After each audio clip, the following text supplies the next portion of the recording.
साधकों के लिए पॉइंट्स हैं। जिन प्रेम कियो तिन ही प्रभु पायो, साची कहूँ सुन ले ओ सबे। गुरु ग्रंथ साहब का है शब्द। जिन्होंने प्रेम किया उन्होंने परमात्मा को पाया। गुरु नानक देव जी कहते हैं सच कह रहा हूँ, सुन ले ओ सबे, सब सुनो। अगर तुम भगवान को पाना चाहते हो तो प्रेम करो। किससे? भगवान से। साधकों के लिए लक्षण में कह रहे हैं 3 जगह प्रेम तुम कर सकते हो। एक तो भगवान से, हरि भगवान से। दूसरा गुरु, गुरु से प्रेम कर सकते हो, सदगुरु। और तीसरा है हरिजन, भक्तों से, भगवान के भक्तों से। फिर हम जो साधन करते हैं भगवत प्राप्ति के लिए, भगवान के लिए जो हम साधन करते हैं, उसमें 3 बात होनी चाहिए। एक तो वो साधन हमारे गुरु द्वारा दिया गया हो। जब अमृत छकाते हैं तो वो बताते हैं कि ऐसे करना है, ऐसे करना है, ऐसे करना है, 5 बार पाठ करना है, ये खाओ, ये नहीं खाओ, ये तुम खा सकते हो, ये नहीं खा सकते हो, ये पियो, ये नहीं पियो, जो भी अपने नियम बता देते हैं, भाई इस तरह के नियम तुमको करने हैं। तो गुरु जो हमको बता दें वो साधन हमको करना है। फिर शास्त्रों में वर्णन हो, हमारे ग्रंथ में लिखा हो। तीसरा संतों के आचरण में हो। हम जो साधन कर रहे हैं वो संत लोग भी कर रहे हों। हमारे पूर्व के जो संत हैं, हमारे जो ऋषि मुनि संत लोग हैं, साधना करने वाले लोग हैं, वो भी कर रहे हों। ये नहीं कि हमने कोई नई तरीके से शुरू कर दिया। भक्ति मार्ग में भाव प्रधान, भाव ही प्रधान है। भक्ति मार्ग में भाव चाहिए, भगवान से प्रेम चाहिए। फिर भगवान को तुम एक जगह मत जानो। जैसे वो बच्चा पूछता है ना भगवान कहाँ रहते हैं, तो वो कहते सब जगह रहते हैं।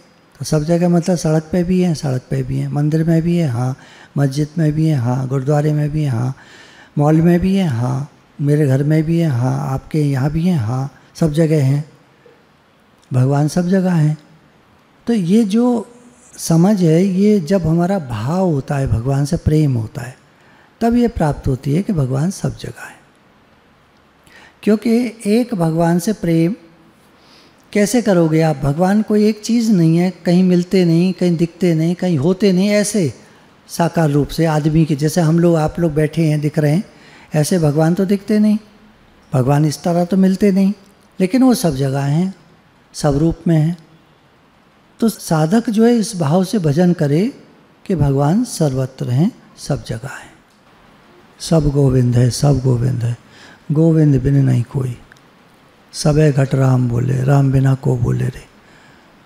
सब घट मेरा साइया, सोनी सेज न कोई। दूसरा कह रहे हैं जन समुदाय, जहाँ भीड़ होती हो वहाँ साधकों को नहीं जाना चाहिए। जन समुदाय जहाँ लोग बाग ज़्यादा इकट्ठे होते हों, कोई जुलूस निकल रहा है, कोई मतलब ऐसे वाले संसारी पॉलिटिक्स है, साधक को नहीं जाना चाहिए। दुनिया के लोग जाएं पॉलिटिक्स में, जिसको जाना है जाए, पर जो भगवान को चाहता है उसको दुनिया के पचड़ों में नहीं पड़ना चाहिए, दुनिया के झंझटों में नहीं जाना चाहिए, दुनिया की भीड़ भाड़ में नहीं जाना चाहिए। गुरु नानक देव जी उदासी पर निकल जाया करते थे। उदासी मतलब अकेले ही निकल जाया करते थे। अब मर्दाना साथ लग लिए, ठीक है, पर उनको नहीं ज़रूरत थी किसी की, वो अकेले निकल जाते थे। जहाँ लोग मिल जाते थे वहाँ कीर्तन होता था बैठ कर के, चलो भाई कीर्तन करो। और जहाँ लोग नहीं होते थे वहाँ अकेले चल पड़ते थे, अकेले बैठ कर ध्यान करते थे। जन समुदाय मतलब ये दुनिया की भीड़ भाड़, जहाँ लोग बेकार की बातें करते हों, दुनिया की बातें करते हों, बिजनेस की बात करते हों। गुरु नानक देव जी को पिताजी ने पैसे दिए, वो जाकर संतों को खिला दिए, सच्चा सौदा। हमको पिताजी पैसे दे दें तो हम 2 का 4 करने में लग जाते हैं, और उनको दिए तो उन्होंने संतों को खिला दिए। साधक जन समुदाय से बचे, अपने दोष देखे, दूसरों में दोष ना देखे। साधक को चाहिए अपने जो दोष हैं उनको देखे, ध्यान दे, मेरे अंदर ये कमी है, खराबी है, उसको ठीक करे। दूसरे में अगर दोष दिखते हों तो ध्यान न दे। दोष तो देखिए दिख जाते हैं दूसरों में, है ना।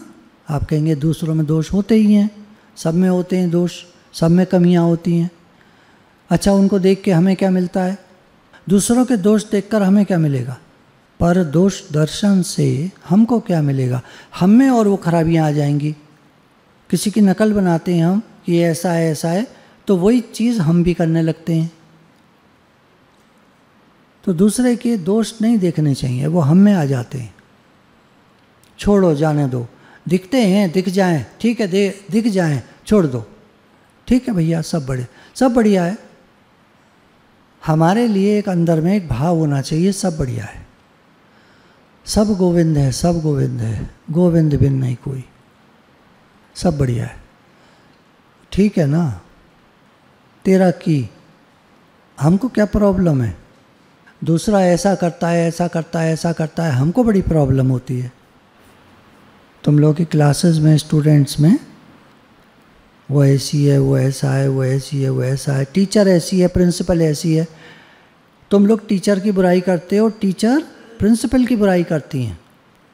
चेन चल रही है।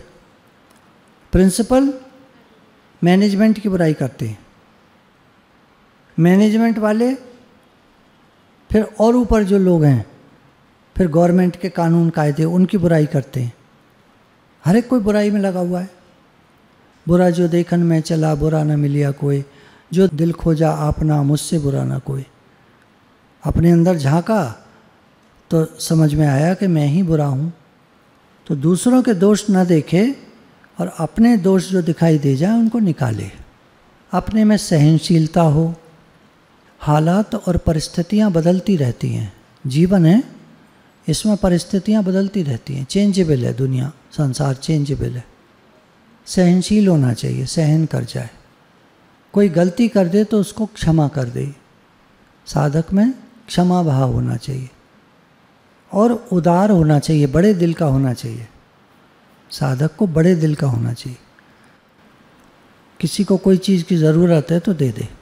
आपको शायद याद होगा अपने पुराने ज़माने के लोगों का, कभी आप गांव जाते होंगे या किन्हीं रिश्तेदार से मिलने गए होंगे, तो उनके बड़े बड़े दिल, ते बड़े बड़े चूल्हे, ते बड़े बड़े बर्तन। हम लोग तो आजकल छोटा बर्तन लाते हैं ना, गैस भी छोटी जलाते हैं, गैस ज़्यादा खर्च ना हो, बर्तन भी छोटा। जितना बड़ा बर्तन होगा, जितनी ज़्यादा चीज़ होगी, उतनी ज़्यादा गैस खर्च होगी, उतना ज़्यादा टाइम लगेगा। प्रसाद देते हैं ना दोनों में, तो छोटे छोटे दोने थोड़ा थोड़ा डाल के। और जो बड़े दिल वाले होते हैं, कहीं कहीं जाओ तो वहाँ प्रसाद भी बड़े बड़े दोनों में, बड़ी बड़ी प्लेटों में मिलता है। साधक को उदार दिल होना चाहिए, बड़े दिल का होना चाहिए। अच्छा, एक बड़ी अजीब सी बात है, एक प्रश्न पूछूं, आपको कैसे लोग पसंद हैं, बड़े दिल वाले या छोटे दिल वाले? सबका जवाब एक ही होगा। आप कैसे हो? पसंद तो बड़ा दिल वाला होता है, हैं? अच्छा, आप किसी रिश्तेदार के यहाँ जाओ तो कम से कम नोट दे तो कैसा नोट दे? पिंक वाला, हरा वाला नहीं चलेगा, नीला तो बिल्कुल नहीं चलेगा। एक के आगे 2 जीरो होते हैं, वो तो बिल्कुल ही नहीं चलेगा, मजाक कर दिया। 5 के आगे 2 जीरो होते हैं, चलो फिर भी ठीक है यार, क्या है इतना तो खर्चा, इससे ज़्यादा तो खर्च हो गया। अच्छा, 2 के आगे 3 जीरो हों तो तब तो अच्छा लगता है, हाँ ये ठीक है, अब ठीक है। अच्छा, अब हमारा देने का नंबर आए, ऐसे कर लो, अब उल्टा करो। तुम्हारे यहाँ कोई मिलने आया है, कोई कौन से नोट पे हाथ जाना चाहिए? 1 के आगे 2 जीरो काफ़ी है, और क्या लूटेगा कोई? पसंद क्या है? बड़े दिल वाला। और हम गुरु के संपर्क में आते आते, देखो यहाँ बैठकर आप सब बड़े दिल के हो, बताओ कौन छोटे दिल का बैठा है यहाँ? एक भी हाथ खड़ा करो, मैं जी छोटे दिल का हूँ। और घर जाके आप कैसे होते हो? प्रैक्टिकल है, आप बोलो मत बोलो, आप में कोई कोई होगा, मैं नहीं कह रहा 100% बात कभी नहीं होती है। जो बात कही जाती है वो लगभग मिलती जुलती बात होती है। मतलब अगर कही जा रही है तो काफ़ी लोगों में ऐसी बात होगी कि वो छोटे दिल के होंगे, और कुछ बैठे होंगे जो बड़े दिल के होंगे, पक्की बात, सच्ची बात, बिल्कुल ठीक है। पर एक बात, आम बात जो देखने में आती है कि हमको अच्छा क्या लगता है, 100% लोगों को अच्छा लगता है बड़े दिल वाला, पर 100 भी नहीं कह सकता मैं, 99 तो कह सकता हूँ। क्योंकि एक कोई होगा जो कहेगा कि बड़े दिल का मतलब है खर्चा ज़्यादा करना, और खर्चा ज़्यादा करना पसंद नहीं है, चाहे मैं करूँ चाहे कोई करे। कोई ज़्यादा खर्च करता है तो उसको बड़ी परेशानी हो जाती है, इतना खर्च कर रहा है, इतना खर्च कर रहा है, क्यों क्यों क्यों क्यों, क्या ज़रूरत है, मत करो भाई मत करो। एक बार एक जने बता रहे थे कि हमारे एक और रिलेशन, हम मिलने गए वहाँ, तो जैसे मान लीजिए 2 भाई हैं, तो छोटे का मन हुआ कि जब हम चलने लगे तो मैंने खुद अपने कान से सुना, बराबर वाले कमरे में से आवाज़ आ रही थी कि छोटे भाई ने कहा कि इनको थोड़ी आजकल ज़रूरत है, 5,000 रुपये दे दें। तो बड़ा भाई कहता है तेरा दिमाग ख़राब हो गया है, 501 रुपये दे दे। तो उसने ला करके 501 रुपये हमें लिफाफे में रख के दे दिए, जो मैंने बाहर चेक करे 501 थे। उसका दिल तो बड़ा था, पर देखिए घर में दूसरा। सब तरह के लोग होते हैं दुनिया में, मैं कहना चाह रहा हूँ कि बड़ा दिल भी होता है, छोटा दिल भी होता है, सब तरह के होते हैं। हम में भी सब तरह के लोग होंगे, पर कोई कोई होता है जो खर्चा करता भी नहीं है और करने देता भी नहीं है। अरे भाई छोटा भाई दे रहा है तो बड़े को क्या बोलना चाहिए था, ठीक है जैसे तेरा मन हो वैसे कर दे, मैं नहीं दूंगा, तू अपने पास से कर दे। तो कहता हाँ मैं दे रहा हूँ, है ना। तुम देखना कभी शादियों में भी, जिसके यहाँ शादी है वो अपनी मान लीजिए रिश्तेदारों को कुछ देना चाह रहा है तो दूसरे लोग रोक देते हैं, इतना क्यों दे रहे हो, इतना क्यों दे रहे हो। अच्छा फिर जब वो जितना कम देगा तो उसको भी फिर कम देगा, तो वही बात बनाएगा सब में, कितना कम दिया है, कितना कम दिया है, कितना कम दिया है। अजीब दुनिया है। ये बात कर रहे हैं साधकों की। साधक को किसी की सुननी नहीं चाहिए, किसी से बात करनी नहीं चाहिए। हमको जैसे भाव आए हम करें, मत सुनो किसी की। करने का दिल है करो। साधक में ईर्ष्या नहीं होनी चाहिए, जलन नहीं होनी चाहिए। साधक में ईर्ष्या नहीं होनी चाहिए। दूसरों को देख के जलन होती है ना, नहीं, कभी जलन मत करो। साधक का स्वभाव उत्तम होना चाहिए और विचार भी उत्तम होने चाहिए। साधकों के विचार अच्छे होने चाहिए और स्वभाव भी अच्छा होना चाहिए। अच्छे का क्या मतलब होता है, प्रेम वाला। प्रेम वाला स्वभाव सबको अच्छा लगता है। साधक का मन खाली होना चाहिए। मन खाली मतलब विचारों से भरा हुआ नहीं होना चाहिए। खाली मन में भगवान आते हैं। ड्राइंग रूम खुला खुला हो तो मेहमान को बैठने में अच्छा लगता है, और ड्राइंग रूम भरा भरा हो, बहुत सामान भरा हो, यहाँ तक कि उसको पैर भी खोल के बैठने की जगह ना हो, सोफ़े के आगे मेज़ बहुत पास रख दी हो, तो बेचारा उकड़ू सा बैठा रहेगा, पैर ही आगे नहीं कर सकता। हम कहीं कहीं सत्संग में पहले जाते थे तो बड़ी सी मेज़ हमारे सोफ़े के आगे रख देते थे। अब पैर फंस गए, मतलब बिल्कुल जगह नहीं है कि पैर सीधे भी थोड़ी, भाई घंटा 2 घंटा सत्संग होता है तो पैरों को सीधा करके बैठ जाओ, जगह ही नहीं होती थी। और वो मेज़ भी ऐसी आजकल बनने लगी हैं इस तरह की, ऐसे डिज़ाइन वाली होती हैं कि उनमें पैर नहीं घुस सकता। पहली मेज़ें खुली खुली होती थी, थोड़ी ऊंची और खुली हुई, नीचे उसमें ऐसे रॉड लगी होती थी, आप पैर भी रख सकते हो उस पर। अब तो अजीब तरह की नीची मेज़ें और ऐसा डिज़ाइन कि उसमें पैर नहीं जा सकते, तो आप पैर ऐसे करके बैठे रहो पूरे टाइम। मन खाली हो, घर खुला खुला हो, सामान कम हो। खरीदने का जिनको ज़्यादा शौक़ होता है वो घर भर लेते हैं अपना, घर में यहाँ तक के सामान रखने की जगह नहीं रह जाती। वास्तु और फेंग शुई के हिसाब से, फेंग शुई जापानी टेक्निक है, वास्तु हिंदुस्तानी भारतीय टेक्निक है, दोनों में ये बताया गया है कि घर खुला खुला होना चाहिए, कम सामान होना चाहिए। अब घर भरा है तो आप कुछ कर तो पाएंगे नहीं, पर आगे के लिए बात है, जिनका घर अभी खाली खाली है कृपया करके भरना मत। एक और बात याद आ गई, एक बच्चे ने बड़ी अच्छी बात कही। वृंदावन आया था तो हमारे एक सत्संगी बच्चे ने उससे कहा तूने फटी जीन्स पहन रखी है, पता है गुरुजी बहुत नाराज़ होते हैं फटी जीन्स पहनने से। वो कहते हैं जब फटे कपड़े पहनते हैं उनके यहाँ लक्ष्मी नहीं आती। मम्मी इसीलिए हमारे यहाँ लक्ष्मी कम है। तो मम्मी ने कहा तू काहे को पहनता है फिर फटी जीन्स? तो कह रहा मेरे पास 3 है, तीनों फटी हुई हैं, अब मैं क्या करूं? तो मम्मी ने कहा अब एक पैंट ऐसी सिलवा ले जो फटी ना हो, या एक जीन्स ले ले जो बिना फटी वाली ना हो। तो खाली मन में भगवान आते हैं। फिर साधक को एक ग्लानि होनी चाहिए, थोड़ा एक अफसोस होना चाहिए मन में कि मेरा इतना जन्म, अब तक का समय बेकार बीत गया। पीछे के टाइम में सन 65 तक भारत में टीवी नहीं था, तब भी लोग जीते थे, काम करते होंगे, रहते होंगे घर में, खाते होंगे, जीते होंगे। 65 के बाद टीवी आना शुरू हुआ, दिल्ली में आया पहले, फिर जगह जगह बड़े बड़े शहरों में। अलीगढ़ में तो आया 82-83 के बाद, वो भी ऐसा आता था बर्फ़ गिरती थी उसमें। 85-86 के बाद ठीक ठाक कुछ आना शुरू हुआ। 90 के बाद रंगीन आ गए अलीगढ़ में, दिल्ली में तो पहले ही आ गए थे। टीवी ने आदमी का काफ़ी दिमाग खा लिया। उसके बाद मोबाइल आ गया 96 में भारत में,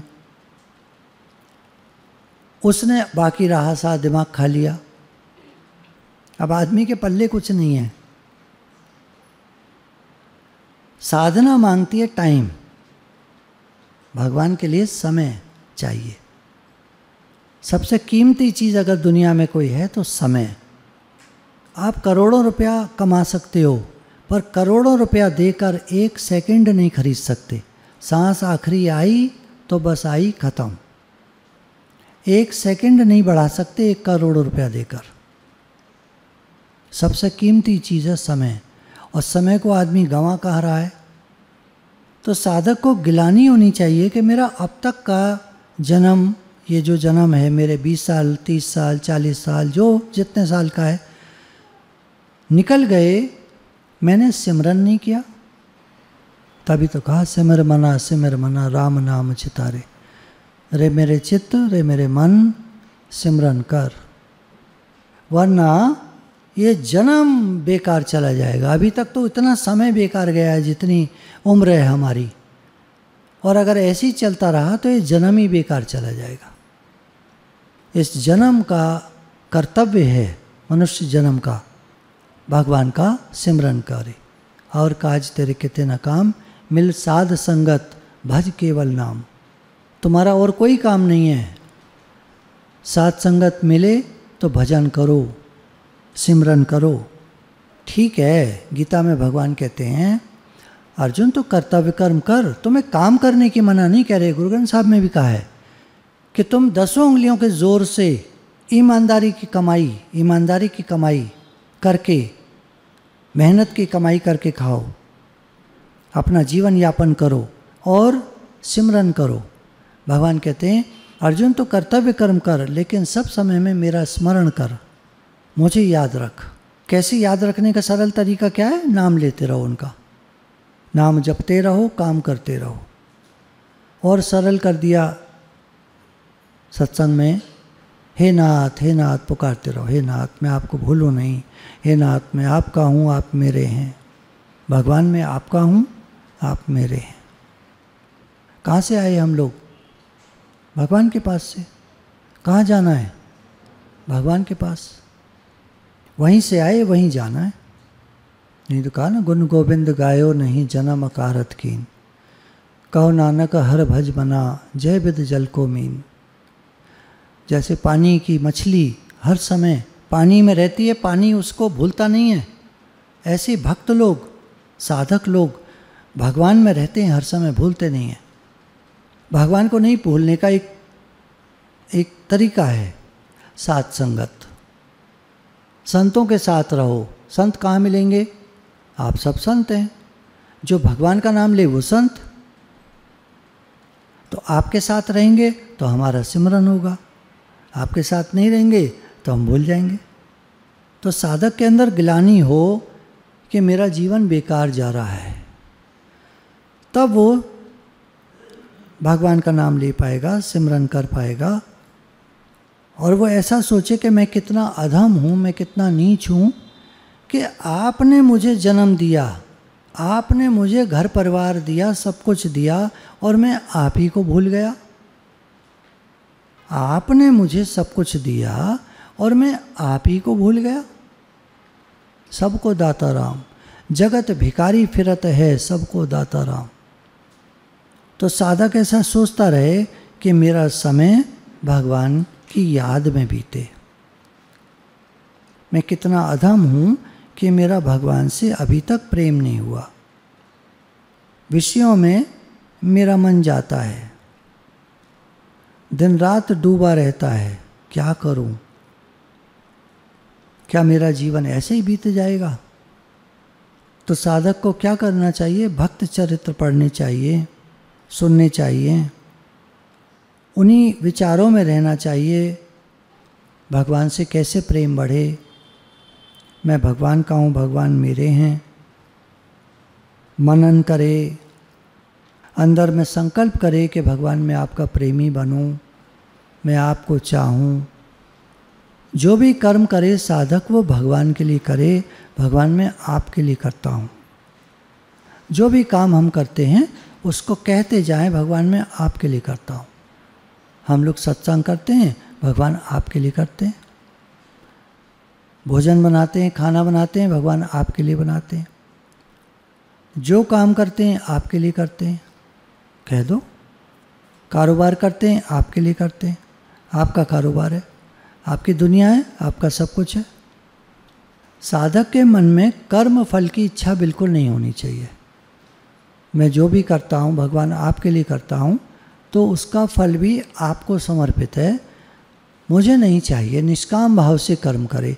निष्काम भाव से कर्म करता हुआ मनुष्य भगवान को प्राप्त हो जाता है। सेवा करत होय निकामी, तिसको होय परापत स्वामी।